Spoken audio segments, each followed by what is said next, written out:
All right, so we start out not at a 1 in our conversation and in the way that we've put the class together on the different days. And part of it is because we're following the order of the book. And you have a good grasp on the triads, kind of throwing those numbers into the 3s. So we start at a triad, and we're starting at a type 8. And here are just some descriptors. One thing I like about the way our author puts this all together is they start out with, what's it like to be an 8? So let's see if this reminds you of anyone you know or you yourself. I have been told that I am too blunt and aggressive. Doing things halfway is not my spiritual gift. I enjoy a good verbal skirmish just to see what others are made of. In relationships that matter to me, I insist on being honest about conflicts and staying in the fight till things are worked out. It's hard for me to trust people. Justice is worth fighting for. I can sniff out other people's weakness the first time I meet them. Saying no isn't a problem for me. I welcome opposition. Bring it on. I make decisions fast and then I make them from the gut. I don't like it when people beat around the bush. I'm wary of people who are super nice. When I walk into a room, I know immediately who has the most power. I don't have much respect for people who don't stand up for themselves. One of my mottos is, a good offense is better than a good defense. Don't mess with the people I love. I know I'm respected, but sometimes I just want to be loved. I have no problem confronting a bully. If God wanted people to wear their hearts on the sleeve, God would have put their hearts on their sleeve. Under my tough exterior is a tender, loving heart. So I don't know if family systems can be a type on the Enneagram, but this was a stark reality for Kelly when she joined my immediate family. Because if we were to type ourselves, we would fit here. So I don't know if I've got multiple siblings. I am not an 8. If I've got siblings or parents who were 8s, but one of the things, the thing that makes me just laugh the hardest is I enjoy a good verbal skirmish just to see what others are made of, because I remember, like, the first couple of visits Kelly came to my house, she came from a house where when people were arguing or fighting, they were arguing or fighting. It was some conflict that was going on in the house where my family just argues and fights, and we don't consider it arguing and fighting. It's just the way we communicate. Mm-hmm. And for her, she thought we were always mad at each other. And it was like, we're laughing and being loud all at the same time, but the loudness is more out of energy and excitement than anything out of anger or something. Definitely. So that's the piece. So a healthy 8 are great friends, exceptional leaders, and champions of those who cannot fight on their own behalf. Average 8s tend to be steamrollers more than diplomats. They're a little dualistic in their thinking. So black and white thinking, and the author I loved said, remember, gray is a color. And then an unhealthy 8 are preoccupied with the idea that they are going to be betrayed. And so trust is something for an 8 that needs to be earned. And it seems that idea of betrayal really is a significant piece. And standing up for justice when people are betrayed, when you're betrayed, or you see somebody that you love who has had wrong done to them, 8s are like not afraid to get in and stand up and say, this was wrong. we're Yeah. going to fix it. So one of the things that gets pointed out is 8s don't tend to be the bullies, even though they sometimes can steamroll, but they actually are the ones who stand up to the bullies. They are not conflict avoidant. No, Like they are willing to go into conflict if the need is there for the betterment of someone else. right. And that's, yeah, I can see people that I love all over it, this, for this one. And it's a piece of the way they describe it. And I think it actually started with the book that you originally had read, but the deadly sin of each person. And so that whole language of the deadly sins is kind of foreign to us today, but yet it's part of that triad. It's part of where stuff is coming out of. So the deadly sin of 8 is lust, but it's not in a sexual sense of lust. 8s lust after intensity. They are high voltage human dynamos who want to be wherever the action and energy are, and if they can't find any, they'll cook it up themselves. So yeah, it's the author kind of describes a Thanksgiving meal where the 8 is present and getting a little bored, and so says something just totally bombastic to get a conversation started that will bring intensity. Stir it up. Yeah, and so 8s live out of anger, and again, it's not a negative. We've labeled anger as a negative, but anger can very much be a great driver and pusher. It doesn't mean crabby face and crabby person. It's just what drives you. And I think for 8s, it's more connected to like independence. Anger is like what allows you to move through the world as like a force of energy and to go up against power and to like have that. To fight for the underdog. Yeah, exactly. This is, I want to read this out loud because this is amazing. This is a quote from the author's friend who is an 8. They say that if something is worth doing, it's worth overdoing. And I feel like that pretty much sums up. You know, what's interesting in that is 8s also then are prone to overdoing. So overindulgent or an excessive. They can overwork, overparty, overeat, overexercise, overspend, over anything.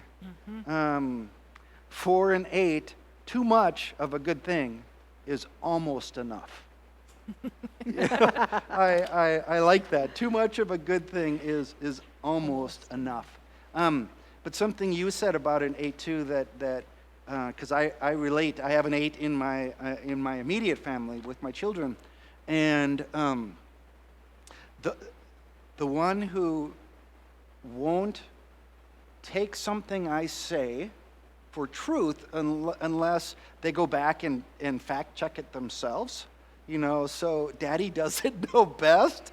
Daddy may make a suggestion, but I need to fact check this, and then I'll believe it, and be loyal to it. Or I may push against it and say, I don't really think that whoever is the genius in deciding that's right. So. One of the other things I find fascinating about 8s too is this idea that they're always thinking what comes next. Like they're figuring out what their next steps are as they're processing. You know, if something's not right, okay, what's the next step to getting this resolved, or what's the next step in advancing in this thing? And sometimes, you know, when we talk about how there can be things that maybe hit us at home or maybe don't seem as good sometimes, it's not necessarily a bad thing. It's not a bad thing that 8s are always looking ahead, but to the outside world, people can be like, well, they don't care about the here and now. All they care about is where we're going. And that's not a bad thing, but the way in which we the way in which we share that message, or the way in which we portray some of those inner workings of who we are, can sometimes be off-putting to others. Just last night, I talked with the youngest in our congregation about just our diversity and how we all aren't the same person. And that's why the world can't be all 8s. You know, you need all the different numbers to get the balance, because where one is strong, the others are weak. So great leaders in 8s.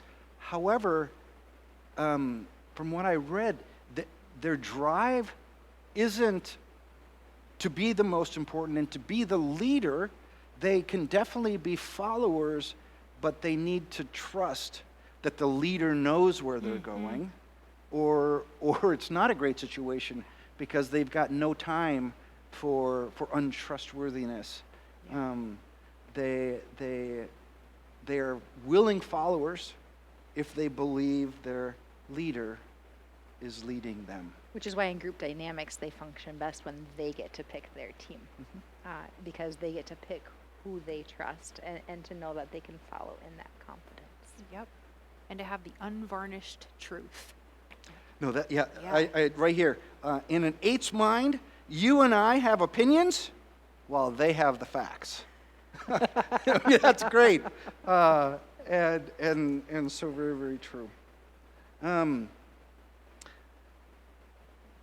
8's, so again, it's not a perfect science as to this is where it comes from.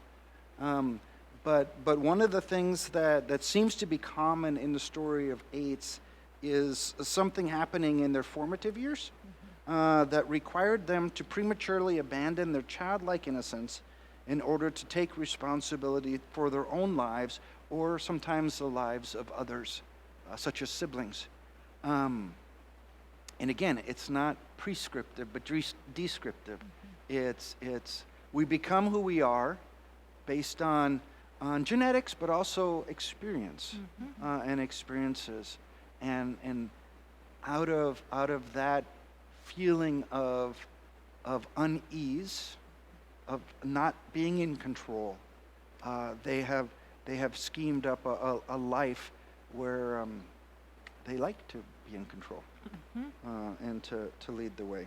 And this is like an interesting piece that invites us to be reflective on our lives as well, and try to not necessarily figure it out, because it's not about figuring it out, but to reflect on, okay, maybe this event did have more of an impact on me than I realized at the time, because as adults we recognize things very differently than when we're kids, and sometimes we don't go back and reflect on how that might have shaped us until we're invited to do so with some intentionality. I also like this. 8's don't feel like they have to always be the person in control. They just don't want to be controlled. Very good. 8's are very sensitive to betrayal, and that's a driving force behind who, how they live their life. It says, you'll never fully understand 8's if you don't grasp this distinction about that 8's are not about control. They're about being controlled. And there's a difference there. It's that mutuality and respect. If they sense that, if they feel that, the ability to grow in relationship is much easier than if that lack of mutuality is there. It's that justice piece.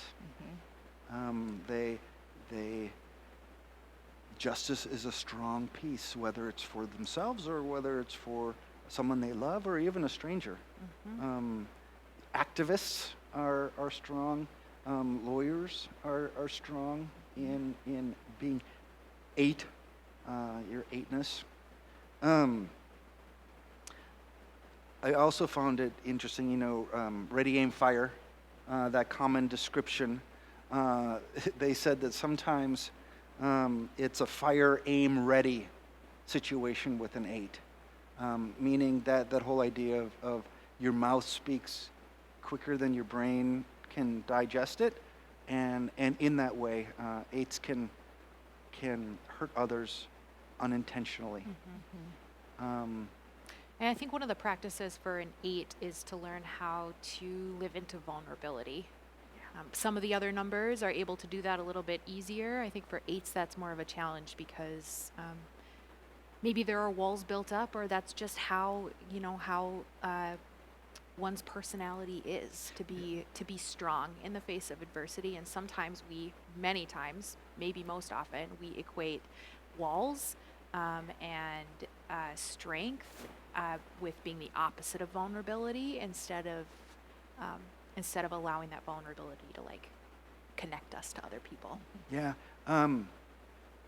And what you talked about just now, it happens to be right what I was looking at. When things go wrong for 8s who lack self-awareness, they're often super quick to blame others rather than own up to it and take responsibility for their mistakes.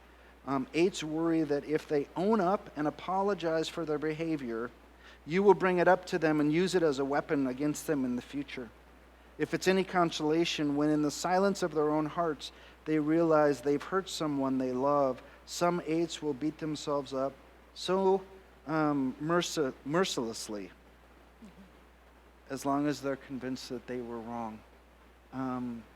So that whole vulnerability piece sometimes can be hard in relationships because in relationships you need to be vulnerable. However, they've got a deep desire to be. They just need a little help. Like us all. Yeah. Definitely. Anything else that you all saw in the 8s that you really wanted to? Well, we haven't talked about wings or the stressing Right. and security. Yep. And I think, the stress and security piece is certainly important. I don't have my notes or the diagram right in front of me, but when 8s are stressed. Yeah, so when 8s are stressed out, they move to and take on those qualities associated with an unhealthy 5. And again, we haven't talked about all these numbers, so it's a little nebulous at this point, but you'll understand more of it as we move along. 5 is called the investigator. So here they withdraw and become even less connected with their emotions. They're hyper-vigilant if they're stressed about betrayal. And if they're in the security side, 8s move toward the healthy side of 2, where they become more caring and aren't so conscientious of hiding their tender and gentle nature. And that's kind of where we see the playful side of the 8 come out too. Yep. They've let their guard down a little bit. They're willing to be a little bit more vulnerable, like we were talking about. And again, we've also said that they've got wings. And so what a wing is, it's the number on either side. So for an 8, it's going to be a 7 or a 9. And an 8 with a 7 wing, this can be a wild combination. 8s with 7 wings are outgoing, energetic, and fun, reflecting the 7's sunny personality. They're also ambitious, impulsive, and sometimes a little reckless. 8s with a 9 wing have the more measured approach to life. They're more approachable and more open to cooperation and competition, in keeping with the 9's tendency to play the peacemaker role with the world. Yeah. We talked a little bit about the 8's deadly sin earlier in our conversation. So maybe I can just end us by reading a little bit about the healing message that Awesome. 8s need to hear. So the healing message that 8s need to know, believe, and feel is this: there are a lot of trustworthy people in the world. And though the risk of betrayal is always real, love and connection will forever elude them unless they welcome and reconnect to the innocent, less defended child that they once were. Yes, betrayal is exquisitely painful, but it does not happen as often as 8s fear it does. And if or when it does, they will be strong enough to survive it. So those are good words. That's a good message. That is a positive and message. we will keep digging into some of these things, I think, too, in the class. You're just going to get more of all this awesome detail, detail and information. All right. So that's an 8. That's an 8. We'll That's an move on 8. to 9. Yes.